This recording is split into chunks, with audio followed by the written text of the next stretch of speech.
Assalamualaikum warahmatullahi wabarakatuh. Selamat pagi anak-anakku sekalian. Alhamdulillah kita masih diberikan kesempatan anak-anak ya, masih selalu diberikan kesehatan oleh Allah Subhanahu wa taala, Tuhan Yang Maha Esa.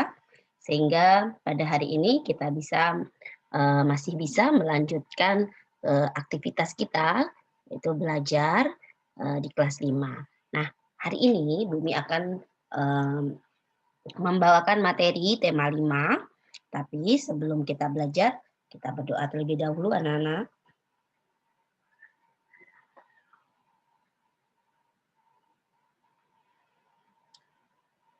Baik, terima kasih anak-anak.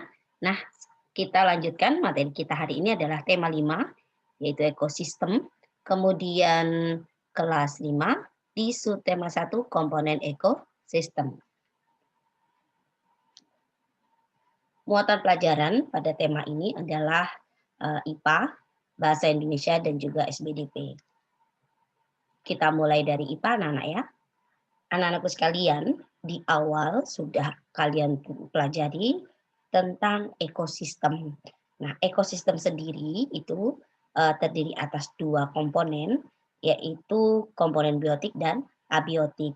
Nah, biotik itu contohnya adalah makhluk hidup anak-anak ya. Nah, makhluk hidup ini salah satunya adalah hewan. Hewan itu mengalami daur hidup anak-anak.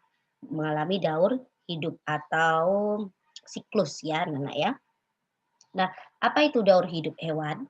Daur hidup hewan adalah suatu perubahan dalam pertumbuhan dan perkembangan yang dialami hewan sepanjang hidupnya. Jadi perputaran anak-anak ya. Kalau Bumi bilang daur itu perputaran atau siklus ya.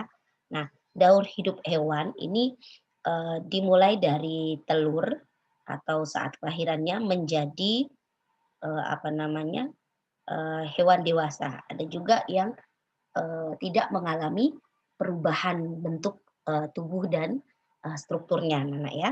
Nah, kita akan belajar ini, anak-anak ya. Nah, kemudian anak-anakku sekalian, daur hidup ini, daur hidup hewan berdasarkan apa namanya perubahan bentuk hewan itu bedakan menjadi dua, hewan bermetamorfosis dan hewan tidak bermetamorfosis. Ini berdasarkan perubahan bentuk hewan anak-anak ya. Nah, metamorfosis itu apa? Metamorfosis itu adalah perubahan bentuk tubuh, ya, anak-anak ya. Perubahan bentuk tubuh hewan, bentuk hewan muda itu sangat berbeda dengan bentuk hewan dewasanya. Jadi perubahan bentuk tubuh dari muda ya, ada perubahan artinya berbentuk berbeda sampai menjadi hewan dewasa juga bentuknya berbeda. Nah, metamorfosis anak-anak berdasarkan tahapan daur hidupnya itu dibedakan menjadi dua, yaitu ada metamorfosis sempurna dan juga ada metamorfosis tidak sempurna, ya anak-anak ya. Nah, coba kita lihat anak-anakku sekalian. Jadi metamorfosis sempurna seperti yang kalian lihat itu adalah daur hidup nyamuk ya. Nyamuk ini dikatakan atau tergolong dalam metamorfosis sempurna. Kenapa? Jadi metamorfosis sempurna ini memiliki ciri bentuk tubuhnya sangat berbeda antara bentuk telur saat menetas dengan bentuk dewasanya. Jadi coba perhatikan, anak-anak perhatikan panahnya yang di atas ini ya, ini adalah telur nyamuk yang berubah menjadi larva atau jentik nyamuk, kemudian menjadi kepompong atau pupa, kemudian menjadi adult atau nyamuk dewasa. Jadi perubahan pertumbuhannya, ya perubahan bentuk tubuhnya itu sangat berbeda ketika menjadi hewan dewasa. Nah, anak-anakku sekalian, hewan yang mengalami metamorfosis sempurna itu melalui tahapan kepompong. Jadi kalau hewan yang metamorfosisnya sempurna itu dia cirinya ada pupa atau kepompong. Nah, jadi ini adalah contoh hewan metamorfosis sempurna ya. Jadi ada cirinya pupa ini anak-anak ya. Jadi dia akan kalau dia melalui masa masa ini perubahan bentuknya melewati fase kepompong ini maka dikatakan sempurna. Lalu contohnya apa anak-anak? Contoh metamorfosis sempurna selain nyamuk ada lalat ya, kemudian lebah, kemudian ada ngengat ya. Yang ini anak-anak yang ditunjukkan ini adalah ngengat, kemudian kupu-kupu. Ini adalah contoh hewan metamorfosis sempurna. Oke. Berikutnya metamorfosis tidak sempurna ya. Jadi ini masih lanjutan dari tahap pengelompokan metamorfosis berdasarkan tahapan daur hidupnya. Jadi metamorfosis tidak sempurna. Nah, seperti yang kalian lihat ini ada metamorfosisnya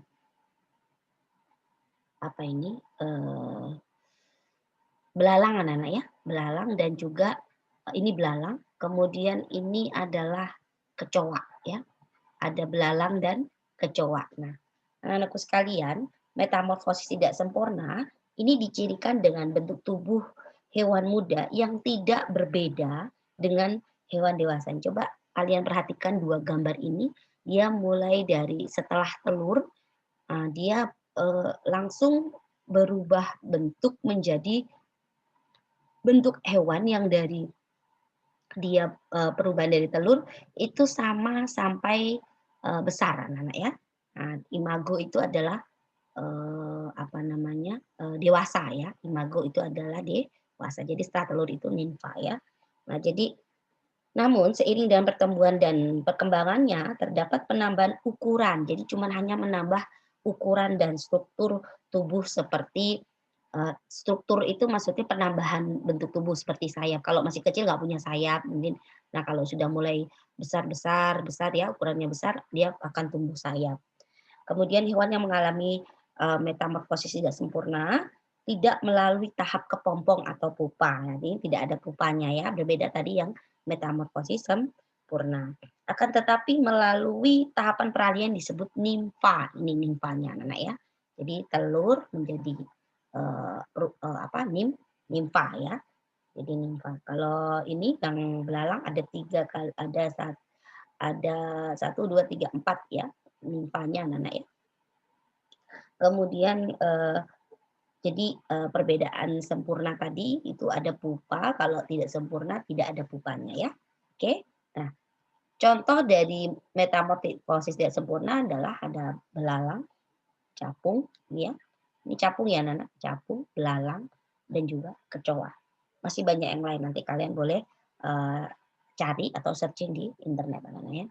Berikutnya kita lanjutkan yang daur hidup tadi ya, digolongkan menjadi 2, ada yang berdasarkan bentuk tubuhnya, itu ada hewan metamorfosis dan juga hewan tidak bermetamorfosis. Nah, hewan tidak bermetamorfosis ini adalah hewan yang tidak mengalami perubahan bentuk dan penambahan struktur tubuh anak-anak.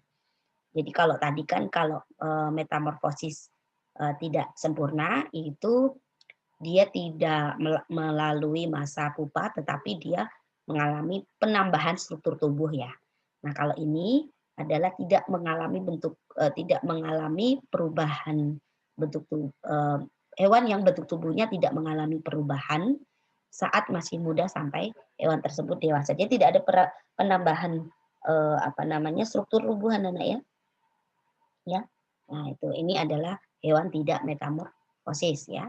Lalu contohnya apa? Ini ada kucing, ada daur hidup ikan, kemudian kadal dan juga ayam. Masih banyak yang lain anak-anak ya.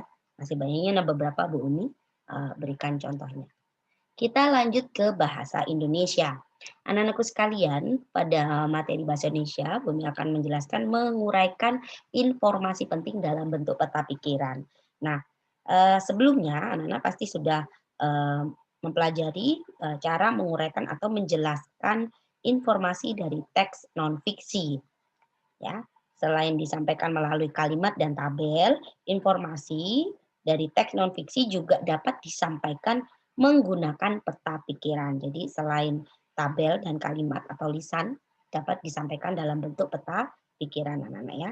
Nah, peta pikiran itu adalah suatu cara, Nana ya, suatu cara mencatat kreatif dan efektif yang disajikan secara ringkas. Itu adalah peta pikiran. Kemudian peta pikiran biasa disajikan dengan cabang seperti pohon. Jadi berupa cabang-cabang itu namanya peta pikiran, Nana ya.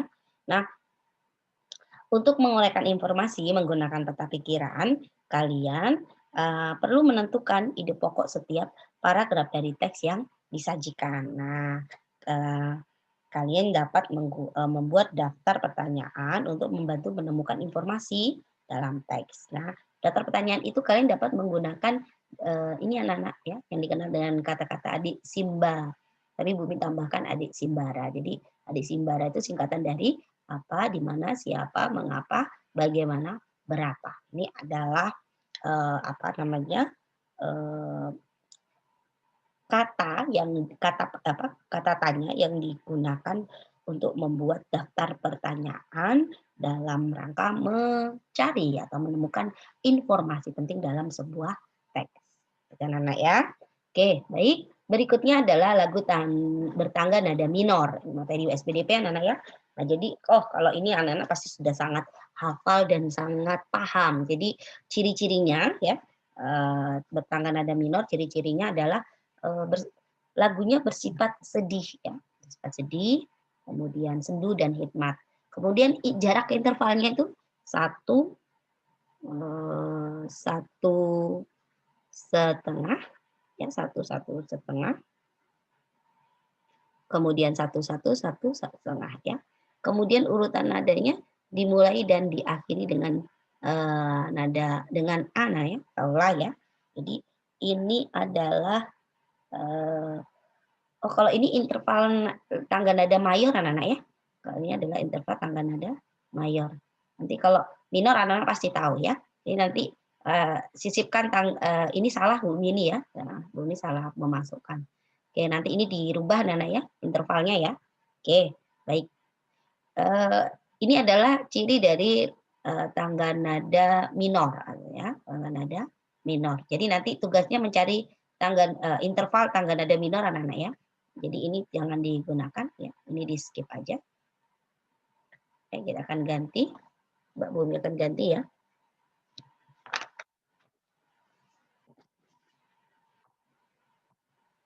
Sebentar, Bumi akan ganti dengan tangga nada.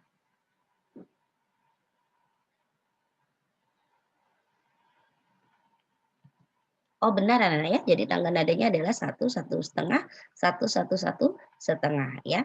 Jadi ini adalah ciri dari tangga nada minor. Baik, mungkin hanya itu anak-anak yang dapat Bumi sampaikan pada hari ini. Ini adalah contohnya, anak-anak sudah pasti tahu menyebutkan contoh lagu tangga nada minor. Terima kasihku, syukur meningkat cipta. Nah, seperti biasa ada tugas untuk kalian, silakan kerjakan Bu Pena 5B halaman 95 ya, nomor 1 sampai 2. Nah, anak-anak mungkin hanya itu yang dapat Bumi sampaikan pada tema 5, subtema 1 pembelajaran 5. Kurang lebihnya Bumi mohon maaf. Tetap patuhi protokol kesehatan, jaga diri dan jaga kesehatan. Akhir kata, wabillahi taufiq wal hidayah. Wassalamualaikum warahmatullahi wabarakatuh.